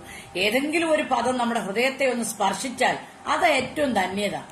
ആമേ. നമ്മൾ ഒരുപാട്, ഞാനിപ്പം വലിയ പ്രസംഗകയാണെന്ന് പറഞ്ഞ് നിങ്ങളെ എന്തൊക്കെയോ പഠിച്ചു പറഞ്ഞ് ഞാൻ അതിനകത്ത് എന്റെ വലിയൊരു സാമർഥ്യമുള്ളവളാണെന്ന് കാണിക്കുന്നതില ഉപരിയായിട്ട് ഞാൻ പറയുന്ന വാക്കുകളിൽ എവിടെയെങ്കിലും ഒരു വാചകം ഒരു വ്യക്തി ജീവിതത്തെ തൊട്ടുണർത്തിയാൽ അതായിരിക്കും ഏറ്റവും അനുഗ്രഹപ്രദമായിട്ടുള്ള ഒരു കാര്യം. അപ്പം ദൈവരാജ്യത്തെ നമുക്ക് എങ്ങനെ അവകാശമാക്കാമെന്നുള്ളതും കൂടെ ദൈവത്തിന്റെ വചനത്തിൽ കൂടി ഒരു വാക്ക് പറയുവാനായിട്ട് ഞാൻ ആഗ്രഹിക്കുകയാണ്. അതിനായിട്ട് യോഹന്നാന്റെ സുവിശേഷത്തിൽ വളരെ പ്രസക്തമായ ഒരു കാര്യം കർത്താവ് പറഞ്ഞു. ഒരിക്കൽ കർത്താവ് ഇരിക്കുന്ന സമയത്ത് പരീശ പ്രമാണിമാരുടെ കൂട്ടത്തില് ഏറ്റവും വലിയ പ്രമാണിയായ നിക്കോദേമോസ് കർത്താവിന്റെ അടുക്കലേക്ക് വന്നിട്ട് അവൻ രാത്രിയിലാണ് കർത്താവിന്റെ അടുക്കൽ വന്നത്. പകല്. കാരണം എന്താണെന്നറിയാമോ? അദ്ദേഹത്തിന് പള്ളിക്കാരെ പേടിയാ, അല്ലെങ്കിൽ അത് അന്നത്തെ സൊസൈറ്റി അദ്ദേഹത്തിന് ഭയമാണ്. തന്നെയല്ല, അദ്ദേഹം ഒരു ഉപദേഷ്ടാവും കൂടെയാണ്, അല്ലെങ്കിൽ അദ്ദേഹം ഒരു പ്രമാണിയാണ്. പരീശന്മാരാണ് ആ കൂട്ടത്തിൽ ഒരു പ്രമാണിയായിട്ടുള്ളൊരു മനുഷ്യനാണ്. അപ്പൊ സൊസൈറ്റിയിൽ ഇത്തിരി വാല്യുബിൾ ആയിട്ടുള്ള ഒരു സ്ഥാനമുള്ള ഒരു വ്യക്തി ജീവിതമാണ്. പക്ഷെ കുറെ ദിവസമായിട്ട് ഹൃദയത്തിന്റെ അകത്ത് കിടന്ന ഒരു അലട്ടല്, യേശുവിന്റെ അടുക്കലൊന്ന് പോകണം, അച്ഛനേരം ഒന്ന് വർത്താനം പറയണം. പുള്ളി പല കാര്യങ്ങളും കണക്ക് കൂട്ടിയിട്ട് പലതിനും ആൻസർ കിട്ടുന്നില്ല. അതുകൊണ്ട് അദ്ദേഹം ആ പള്ളിപ്രമാണി ആയിരിക്കുമ്പോൾ തന്നെ, ഒരു ഉപദേഷ്ടാവ് ആയിരിക്കുമ്പോൾ തന്നെ, യേശു എന്ന ആ വസ്തുതയെ, അല്ലെങ്കിൽ യേശു എന്ന പിന്നെ കർത്താവ് മനുഷ്യനായിട്ടാ വന്നേ ആ വ്യക്തിയെ എന്തെന്നറിയാമോ, സസൂക്ഷ്മമായിട്ട് താൻ നിരീക്ഷിച്ചുകൊണ്ടിരുന്നു. അങ്ങനെ താൻ ഒരു ദിവസം എന്ത് ചെയ്തു? താൻ ഒരു ദിവസം അങ്ങനെ ഉള്ളത്തി പറഞ്ഞൊത്തു, ഇന്ന് രാത്രി ഞാൻ പോകും, ഇന്ന് രാത്രി ഞാൻ യേശുവിന്റെ അടുക്കൽ ചെല്ലും, ചെന്നിട്ട് ഞാൻ കർത്താവിനോട് ഇങ്ങനെ കാര്യങ്ങൾ ചോദിക്കും. അങ്ങനെ ആ ദിവസം വന്നു. രാത്രിയിൽ കർത്താവിന്റെ അടുക്കൽ വന്നിട്ട് പറഞ്ഞു അവനോട്, റബ്ബി, നീ ദൈവത്തിന്റെ വളരെ പ്രസക്തമായ ഒരു വചനഭാഗമാണ്. നീ ദൈവത്തിന്റെ അടുക്കൽ നിന്ന് ഉപദേഷ്ടാവായി വന്നിരിക്കുന്നുവെന്ന് ഞങ്ങൾ അറിയുന്നു. ദൈവം തന്നോടുകൂടെ ഇല്ലെങ്കിൽ നീ ചെയ്യുന്ന ഈ അടയാളങ്ങളെ ചെയ്യുവാൻ ആർക്കും കഴിയുകയില്ല എന്ന് പറഞ്ഞു. അപ്പൊ യേശു അവനോട് ഒരു മറുപടി പറഞ്ഞു, ആമേൻ ആമേൻ നിക്കോദിമോസേ, എനിക്ക് നിന്നോട് പറയാൻ ഒരു കാര്യമുണ്ട്. പുതുതായിട്ട് ജനിച്ചില്ല എങ്കിൽ ദൈവരാജ്യം കാണാൻ ആർക്കും കഴിയുകയില്ല.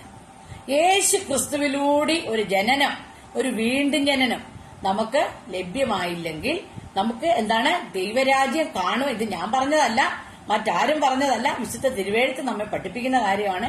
തന്നെയല്ല, ഇത് യേശുവിന്റെ സ്വന്തം വാക്കുകളും കൂടെയാണ്. അപ്പൊ പറഞ്ഞു, ദൈവരാജ്യം ആർക്കും എങ്ങനെയാ? പുതുതായിട്ട് നീ ജനിച്ചില്ല എങ്കിൽ ദൈവരാജ്യം. ഉടനെ അദ്ദേഹത്തിന് സംശയം, ഞാൻ ഇത്രയും പ്രായം, എന്നിട്ട് 50 വയസ്സല്ല ഒരു 45 വയസ്സുള്ള ഒരു വ്യക്തിയാണെന്ന് വിചാരിക്കുക. അദ്ദേഹം ചോദിക്കുകയാണ്, ഞാൻ ഇനി എങ്ങനെയാ ജനിക്കുന്നത്? എന്റെ അമ്മയുടെ ഉദരത്തിലോട്ട് എനിക്ക് ഇനി കയറാൻ പറ്റുമോ? സ്തോത്രം. അപ്പൊ ഞാൻ വൃദ്ധനായ ശേഷം എങ്ങനെ ഇനി എന്റെ അമ്മയുടെ ഉദരത്തിൽ കടന്ന് സാധാരണ കുഞ്ഞുങ്ങള് അമ്മയുടെ വയറ്റിൽ നിന്നാണ് ജനിക്കുന്നത്, എനിക്കിനി അങ്ങനെ സാധിക്കുമോ? ഉടനെ യേശു പറഞ്ഞു, എന്തറിയാമോ, അല്ലല്ലല്ല, അങ്ങനല്ല നിക്കോദേമോസേ, നീ പറഞ്ഞത് മനസ്സിലായി, നീ അങ്ങ് ചിന്തിച്ചത് ശരിയായില്ല. വെള്ളത്താലും ആത്മാവിനാലും ജനിച്ചില്ല എങ്കിൽ ദൈവരാജ്യത്തിൽ കടപ്പാനാർക്കും കഴിയയില്ല. സ്തോത്രം. പുതുതായി ജനിച്ചില്ലെങ്കിൽ ദൈവരാജ്യം കാണാൻ ആർക്കും കഴിയത്തില്ല എങ്കിൽ ആത്മാവിനാലും വെള്ളത്തിനാലും ജനിച്ചില്ലെങ്കിൽ ആർക്കും അതിനുള്ളിൽ പ്രവേശിക്കാനായിട്ടും സാധിക്കത്തില്ല. അതാണ് ഏറ്റവും വലിയൊരു കാര്യം. ഒരിക്കലും അതിനകത്ത് പ്രവേശിക്കണമെന്നുണ്ടെങ്കിൽ ഇത് രണ്ടിനും നമുക്ക് വലിയ ചെലവൊന്നും ഇല്ലെന്നേ. ഇപ്പം നമുക്കിപ്പം ഏതെങ്കിലും ഒരു എയർപോർട്ടോ അല്ലെങ്കിൽ ഒരു റെയിൽവേ സ്റ്റേഷനോ അപ്പൊ അല്ലെങ്കിൽ നമ്മളൊരു ഫ്ലൈറ്റിൽ പോകാൻ ഒരു എയർപോർട്ടിൽ ഇച്ചിരി കൂടെ സ്റ്റാൻഡേർഡ് ആയിട്ട് പറയാം. അപ്പൊ നമ്മൾ പോകാനാണെങ്കിൽ നമ്മൾ എന്ത് ചെയ്യുക, കാറിൽ യാത്ര ചെയ്ത് തിരുവനന്തപുരമോ കൊച്ചി എയർപോർട്ടിലോ ഒക്കെ ചെല്ലുമ്പോൾ നമ്മൾ ദൂരവേ നമുക്ക് എയർപോർട്ട് കാണാം. അപ്പൊ നമ്മൾ പറയും, എയർപോർട്ട് കണ്ടു, അപ്പൊ ഞാൻ വന്നതിന്റെ പർപ്പസ് ഏതാണ്ട് സാധ്യമായി തുടങ്ങി, എനിക്ക് എയർപോർട്ട് കാണാൻ പറ്റുന്നുണ്ട്. അപ്പം അങ്ങനെ ഞാൻ കുറച്ചും കൂടെ മുന്നോട്ട് ചെന്നപ്പോ ഞാൻ എയർപോർട്ടിനുള്ളിൽ കയറി. ഞാൻ എയർപോർട്ട് അപ്പോ ആയതുപോലെ അതിന് വലിയ ചെലവൊന്നുമില്ല. ഇപ്പൊ എറണാകുളം വരെ പോകാനുള്ള ചെലവേ അതിനകത്ത് വന്നുള്ളൂ, അല്ലെങ്കിൽ തിരുവനന്തപുരം വരെ പോകാനുള്ള ചെലവ് മാത്രമേ അതിനകത്ത് വന്നുള്ളൂ. അപ്പോ അവിടെ ചെന്നതിന്റെ ശേഷം അതിനകത്തേക്ക് പ്രവേശിക്കാനായിട്ടും എനിക്ക് വലിയ ചെലവൊന്നുമില്ല. 100 രൂപയുടെ ഒരു പാസ് എടുത്താൽ എനിക്ക് എയർപോർട്ടിനുള്ളിലേക്ക് കയറുവാനായിട്ട് കഴിയും. ഇത് രണ്ടും നമുക്ക് അവകാശമാക്കണമെങ്കിലും കർത്താവ് പറയാണ്, നിനക്ക് ദൈവരാജ്യം നിനക്ക് കാണണമെങ്കിൽ നീ പുതുതായിട്ട് ജനിക്കണം. സ്തോത്രം. തന്നെയല്ല, നിനക്കതിൽ കടക്കണമെന്നുണ്ടെങ്കിൽ നീ എന്ത് ചെയ്യണം? വെള്ളത്താലും ആത്മാവിനാലും ജനിച്ചെങ്കിലേ നിനക്ക് ദൈവരാജ്യത്തിനുള്ളിലേക്ക് കടക്കുവാനായിട്ട് സാധിക്കത്തുള്ളൂ. ഇനി അടുത്ത ഭാഗം കൂടെ പറയട്ടെ. ഏറ്റവും പ്രധാനപ്പെട്ട കാര്യം, ദൈവരാജ്യം നിനക്ക് അവകാശമാക്കണമെന്നുണ്ടെങ്കിൽ, സ്തോത്രം, നീ ഒരുപാട് മുതൽ മുടക്കിയെങ്കിലേ കഴിയത്തുള്ളൂ. ഓടി അങ്ങോട്ട് ചെന്നാൽ ദൈവരാജ്യം എനിക്ക് അവകാശമാക്കിയില്ല. ഈ ദൈവത്തിന്റെ വചനം പഠിക്കുമ്പോൾ അപ്പോസ്തലനായ പൗലോസൊക്കെ എന്തോരം മാത്രം അടിയാകൊണ്ട് അടിച്ചിട്ട് എന്തിനാ അടിച്ചെന്ന് പോലും ചോദിച്ചിട്ടില്ല. കുരിന്ത്യലേഖനമൊക്കെ നമ്മൾ പഠിക്കുമ്പോഴേ ചവിട്ടിയിട്ടും തിരിച്ചു ചവിട്ടാത്തവർ, പരിഹസിച്ചിട്ട് തിരിച്ചു പരിഹസിക്കാത്തവർ, ആമയെ കൊല്ലാൻ വന്നിട്ട് തിരിച്ചു കൊല്ലാൻ ചെല്ലാത്തവര്, പള്ളു പറഞ്ഞിട്ട് തിരിച്ചു പള്ളു പറയാത്തവര്. അപ്പൊ എന്താണെന്നറിയാമോ, ഇതെല്ലാം ചെയ്തതിന്റെ താല്പര്യം ദൈവരാജ്യം അവകാശമാക്കണമെന്നുണ്ടെങ്കിൽ, ഈ വിലപിടിപ്പുള്ള അനുഭവം എന്നെ സ്വന്തമാക്കണമെന്നുണ്ടെങ്കിൽ ഞാൻ ഒത്തിരിയേറെ വില കൊടുത്തെങ്കിലേ പറ്റത്തുള്ളൂ. ഈ രീതിയിലുള്ള എന്റെ നിലവാരം കൊണ്ട് എനിക്ക് ദൈവരാജ്യം കാണാൻ പറ്റും, ദൈവരാജ്യത്തിൽ പ്രവേശിക്കാൻ പറ്റും. ദൈവരാജ്യം അവകാശമാക്കണമെന്നുണ്ടെങ്കിൽ നമ്മൾ കാണാനും അകത്തേക്ക് പ്രവേശിക്കാനും മാത്രമല്ലല്ലോ, നാം അതിനെ അവകാശമാക്കുക എന്നുള്ളതാണ് നമ്മുടെ ഏറ്റവും വലിയ പർപ്പസ്. അതുകൊണ്ട് സ്തോത്രം, നിശ്ചയമായിട്ടും നമുക്കൊരു സമർപ്പണത്തിലേക്ക് ഈ ദൈവവചനത്തിന്റെ കേൾവി അധികമായിട്ട് പറയുവാനായിട്ട് ഏതാണ്ട് 3/4 മണിക്കൂറോളമായിട്ടുണ്ട്. ഞാനിനി ഒരുപാട് ദീർഘസമയത്തെ പ്രസംഗങ്ങളൊന്നും ഫേസ്ബുക്ക് പേജിലൂടെ ആര് കേൾക്കുമെന്ന് എനിക്ക് തോന്നുന്നില്ല. ഞാൻ എന്റെ വാക്കുകളെ ഇവിടെ പരിമിതപ്പെടുത്താനായിട്ട് ഒരുപാട് കാര്യങ്ങൾ ഞാൻ എഴുതുകയും പഠിക്കുകയും ഒക്കെ ചെയ്തത് എന്റെ മുമ്പിലുണ്ട്. പക്ഷേ ഞാൻ ആ ഭാഗത്തേക്കൊന്നും പോകാൻ ആഗ്രഹിക്കുന്നില്ല. ഒറ്റ വാക്യം കൂടെ വായിച്ച് ഞാൻ ദൈവത്തിന്റെ സന്നിധിയിൽ ഈ ശുശ്രൂഷ ഇവിടെ അവസാനിപ്പിക്കാൻ ആഗ്രഹിക്കുകയാണ്. ദൈവം മനുഷ്യനെ സൃഷ്ടിച്ചു. ഉൽപ്പത്തി പുസ്തകം 1-ാം അധ്യായത്തിന്റെ പ്രാരംഭ വാക്യങ്ങളിൽ നമുക്കറിയാൻ പറ്റും ദൈവം എന്ത് ചെയ്തു. സകലത്തിനെ സൃഷ്ടിച്ചു, സകലത്തിനെയും വാഴാനുള്ള ഏറ്റവും അവസാനമായിട്ട് മനുഷ്യനെ സൃഷ്ടിച്ചിട്ട് പറഞ്ഞു, ഇതൊക്കെ നിന്റെയാ. മുമ്പേ ഞാൻ പറഞ്ഞ പോലെ ഇതെല്ലാം നീ അടക്കി വാഴണം. സമുദ്രത്തിലെ മത്സ്യങ്ങളുടെ മേലും പർവ്വജാതികളുടെ മേലും സകല വൃക്ഷങ്ങളെ, സകല ലോകത്തുള്ള സകലതിനെയും എന്ത് ചെയ്യണം? സൂര്യ ചന്ദ്രൻ ആരൊക്കെ ദൈവം സൃഷ്ടിച്ചോ എല്ലാം നിന്റെ കാൽക്കീഴില. നീ അതിനെ എന്ത് ചെയ്യണം? അടക്കി വാഴണം. എന്നാൽ അത് മനുഷ്യന്റെ പ്രവൃത്തി ദോഷം കൊണ്ട്, അല്ലെങ്കിൽ അവന്റെ ശ്രദ്ധയില്ലാഴിക കൊണ്ട്, അനുസരണങ്ങൾ, ഒരു ചെറിയ നിമിഷ നേരത്തെ ഒരു എന്താ പറയുന്നേ അശ്രദ്ധ കൊണ്ടെന്നേ പറയാൻ പറ്റത്തുള്ളൂ. അശ്രദ്ധ കൊണ്ട് ഇതെല്ലാം അവകാശങ്ങളെല്ലാം എന്ത് ചെയ്തു? തന്നിൽ നിന്നും നഷ്ടപ്പെട്ടു പോകാനിടയായി. നാം ഇന്നും അതിനെന്ത് ചെയ്യുക? ഏറിയ വില കൊടുത്തോണ്ടിരിക്കുക. എന്നാൽ നിങ്ങൾക്ക് എഫേസ്യ ലേഖനം 1-ാം അധ്യായത്തിന്റെ 10-ാമത്തെ വാക്യത്തിലാണ് അതിന് മറുപടി കർത്താവ് പറഞ്ഞിരിക്കുന്നത്. എന്നറിയാമോ? അത് ഏത്? ഞാനിപ്പോ പറഞ്ഞ കാര്യം, അത് സ്വർഗത്തിലും ഭൂമിയിലുമുള്ളതെല്ലാം പിന്നെയും ക്രിസ്തുവിൽ ഒന്നായി ചേർക്ക എന്നിങ്ങനെ കാലസമ്പൂർണതയിലെ വ്യവസ്ഥയ്ക്കായി തന്നെ. ഒറ്റ കാര്യമുള്ളൂ, ഇത് സകലതും ഒരു ആളിന്റെ ഭരണത്തിന്റെ കീഴിൽ വരണം. ഇപ്പൊ ഒരു രാജ്യം ഭരിക്കുകയാണെന്നുണ്ടെങ്കിൽ ഒരു രാജാവ് അപ്പൊ അദ്ദേഹത്തിന് ഒരു ടെറിട്ടറി ഉണ്ട്, അവിടെ ജനമുണ്ട്. അപ്പൊ നമുക്കറിയാം ഇപ്പോഴാ ഡെമോക്രസി, പണ്ടൊക്കെ ചക്രവർത്തിക്കാരുടെ ഭരണമാണ്.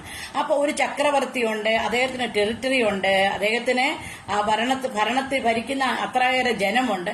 അപ്പൊ ഒരു ചക്രവർത്തിയുടെ ഭരണം നമുക്കറിയാം. നമ്മൾ നാട്ടുരാജാക്കന്മാരെ കുറിച്ചൊക്കെ നമ്മൾ ഹിസ്റ്ററിക്കകത്ത് ഇതൊക്കെ പഠിച്ചിട്ടുള്ള കാര്യമാണ്. എന്നാൽ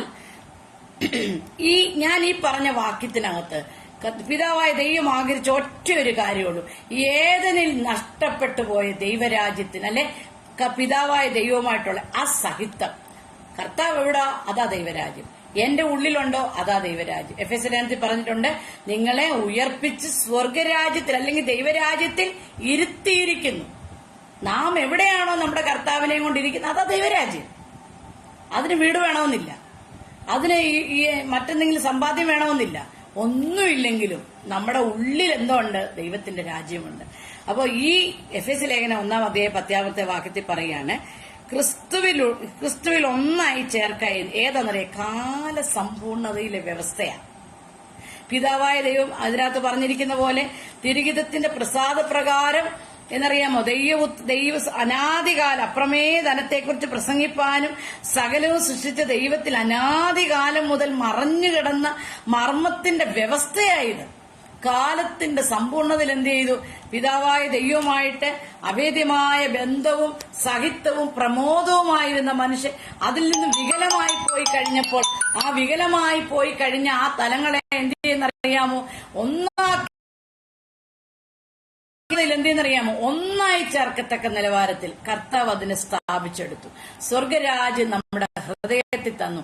ഇനി നമ്മുടെ വാഴ്ത്തപ്പെട്ട കർത്താവ് താൻ ഗംഭീരനാദത്തോടും പ്രധാന ദൂതന്റെ ശബ്ദത്തോടും ദൈവത്തിന്റെ കാഹളത്തോടും കൂടി സ്വർഗത്തിൽ നിന്നിറങ്ങി വന്ന് നമ്മെ സ്വർഗത്തിൽ കൊണ്ടുപോയാണ് നാം ഒരുമിച്ച് ആ ദൈവരാജ്യത്തിന്റെ ആ യഥാർത്ഥ മഹിമയെ അനുഭവിക്കുന്നത്. പക്ഷെ ഈ ലോകത്തിൽ നമുക്കത് അനുഭവിക്കാനായിട്ട് സാധിക്കും. കാരണം എന്താണെന്നറിയാമോ? റോമാലേഖനം 14-ാം അധ്യായത്തിൽ പറയുന്നത് പോലെ ദൈവത്തിന്റെ രാജ്യം അത് ഭക്ഷണമോ പാനീയമോ അല്ല, നീതിയാണ്, അത് സമാധാനമാണ്, പരിശുദ്ധാത്മാവിലുള്ള സന്തോഷമാണ്. നമുക്കറിയാം നമ്മുടെ വാഴ്ത്തപ്പെട്ട കർത്താവിന്റെ ആദ്യത്തെ പ്രസംഗം, മാനസാന്തരപ്പെട്ട് എല്ലാവരും ദൈവരാജ്യത്തിലേക്ക് വരിക. മർക്കോസിന്റെ സുവിശേഷം ആരംഭ അധ്യായത്തിൽ കർത്താവിന്റെ 1-ാമത്തെ പ്രസംഗം അതാണ്. കർത്താവ് പറഞ്ഞ ആദ്യത്തെ പ്രസംഗം 1-ാം അധ്യായത്തിന്റെ 15-ാമത്തെ വാക്യം ദൈവരാജ്യത്തിന്റെ സുവിശേഷം പ്രസംഗിച്ചു. ഇങ്ങനെ എഴുതിയേ, കാലം തികഞ്ഞു. ഇത് ഞാൻ പറഞ്ഞല്ലേ, പൗലോസോ പത്രോസോ ഒന്നും പറഞ്ഞല്ല, യേശുവിന്റെ ആദ്യത്തെ പ്രസംഗമാണ്. കാലം തികഞ്ഞു, ദൈവരാജ്യം സമീപിച്ചിരിക്കയാൽ മാനസാന്തരപ്പെട്ട് എന്ത് ചെയ്യണം? സുവിശേഷത്തിൽ വിശ്വസിക്കുക. ഇനി എന്താ സുവിശേഷം? സുവിശേഷം എന്ന് പറയുന്നത് സ്തോത്രം. സുവിശേഷം എന്താണെന്നുള്ളത് വളരെ വ്യക്തമായി പൗലോസ് അപ്പോസ്തലൻ തീമോഥെയോസിന് ലേഖനം എഴുതുമ്പോൾ ഇങ്ങനെ പറഞ്ഞു. നമുക്ക് എല്ലാവർക്കും വളരെ അറിയാവുന്നതാണ് സുവിശേഷം. ദാവീദിന്റെ സന്തതിയായി ജനിച്ച് മരിച്ചിട്ട് ഉയർത്തെഴുന്നേറ്റിരിക്കുന്ന യേശു ക്രിസ്തുവിനെ ഓർത്തുകൊള്ളുക, അതാകുന്നു എന്റെ സുവിശേഷം. പൗലോസിന്റെ സുവിശേഷം എന്തായിരുന്നു? കർത്താവിന്റെ പ്രസംഗം എന്തായിരുന്നു? കാലം തികഞ്ഞു. ഈ കാലത്തിന് ഇന്നലെ നമുക്കറിയാം ചന്ദ്രയാൻ 3 ഇന്ത്യയുടെ ഏറ്റവും വലിയ ഒരു പദവിയുടെ ദിവസങ്ങളായിരുന്നു. നമ്മുടെ ഈ ഇന്ത്യയുടെ ISRO ഉണ്ടാക്കിയ ചന്ദ്രയാൻ 3 ചന്ദ്രനിൽ ചെന്ന് തൊട്ടു. നമുക്കതെല്ലാം അറിയാം. പക്ഷെ അതിനകത്തെ ഒരു പ്രധാന മേധാവിയായ ഒരാള് നമ്മുടെ കേരളക്കാരനാ. അദ്ദേഹം പറഞ്ഞ എന്താണെന്നറിയാമോ? സൂര്യൻ കത്തി തീരാറായി. Praise God. ഭൂമിയുടെ അനുഭവങ്ങൾ തീരാറായി. അദ്ദേഹം പെന്തിക്കോസുകാരനോ മർത്തോമക്കാരനോ സുവിശേഷകനോ ഒന്നുമല്ല. സുവിശേഷത്തിൽ വിശ്വസിക്കുന്ന ആളാണോ എന്ന് പോലും എനിക്കറിയില്ല. പക്ഷേ അദ്ദേഹം ലോക ISRO കണ്ടുപിടുത്തത്തിനകത്ത് ഈ ലോകത്തിന്റെ നിലവാരം, ഈ ഭൂമിയുടെ അനുഭവങ്ങളൊക്കെ പഠിക്കുന്ന ആൾക്കാർ പറയുക, സൂര്യൻ കത്തി തീരാറായി, ഇനി ഏതാണ്ട് കുറച്ച് നാളുകൂടെ ഉള്ളൂ. അതുപോലെ തന്നെ ലോകത്തിന്റെ ഘടികാരം ഏതാണ്ട് 90 സെക്കൻഡ് കഴിഞ്ഞു നിൽക്കുക. ഇനി ചെറിയ ഒരിടവേള മാത്രമേ ഉള്ളൂ ഇവിടെ അവസാനിക്കാനായിട്ട്. എന്നെ കേൾക്കുന്ന ദൈവത്തിന്റെ പൈതലേ, എനിക്ക് നിനക്ക് ഉറപ്പുണ്ട്, കർത്താവിന്റെ കാലം പറഞ്ഞതുപോലെ കാലം തികയാറായി. ഒരുമിച്ച് നമുക്ക് പറയാം, കാലം തികഞ്ഞു, ദൈവരാജ്യം സമീപിച്ചിരിക്കയാൽ എന്ത് ചെയ്യണം? മാനസാന്തരപ്പെട്ട് സുവിശേഷത്തിൽ വിശ്വസിപ്പി. സുവിശേഷം എന്താണെന്ന് ഞാൻ പറഞ്ഞു. നമ്മുടെ യേശു ക്രിസ്തുവായി യഥാർത്ഥ സുവിശേഷം. ആമേൻ. യേശു ക്രിസ്തുവിൽ മാത്രം വിശ്വസിച്ചെങ്കിൽ മാത്രമേ നമുക്ക് ദൈവരാജ്യം അവകാശമാക്കുവാൻ, പുതുതായി ജനിച്ചില്ലെങ്കിലും വെള്ളത്താലും ആത്മാവിനാലും ജനിച്ച് ആമേൻ എത്രയും വേഗം അവന്റെ അവരാജ്യത്തെ അവകാശമാക്കുവാൻ ഇതിന് മാത്രമേ കഴിയത്തുള്ളൂ. നമ്മുടെ നെഞ്ചും നെറ്റിയും ആരോഗ്യം മുഴുവനും കൊടുത്ത് നമുക്ക് പ്രസംഗിക്കണം.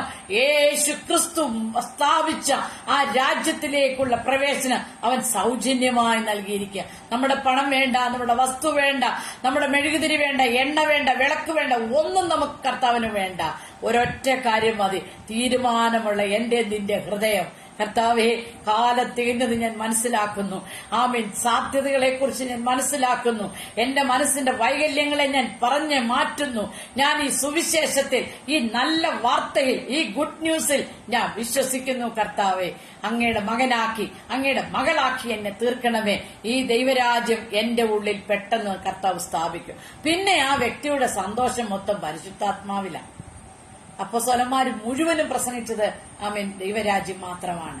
പത്രോസ് പ്രസംഗിച്ചത്, ഫിലിപ്പോസ് പ്രസംഗിച്ചത്, എന്തിനേറെ പറയണ പൗലോസ് 14 ലേഖനങ്ങളിലും ദൈവരാജ്യത്തെക്കുറിച്ച് എന്തിനെ കൊലോസ് ലേഖനത്തിൽ താൻ എഴുതിയിരിക്കുന്ന ഒരു വചനഭാഗം വായിക്കാനായിട്ട് ആഗ്രഹിക്കുകയാണ്.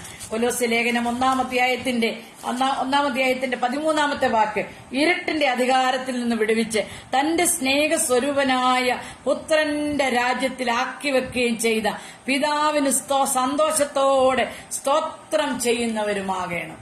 സ്തോത്രം. വാക്കുകളെ അവസാനിപ്പിക്കട്ടെ. ഇരുളിന്റെ അധികാരത്തിൽ നിന്ന് പുത്രന്റെ മഹത്വമുള്ള വെളിച്ചത്തിൽ ഉള്ള രാജ്യത്തിന്റെ മക്കളാക്കി നമ്മെ അവൻ തീർത്തു.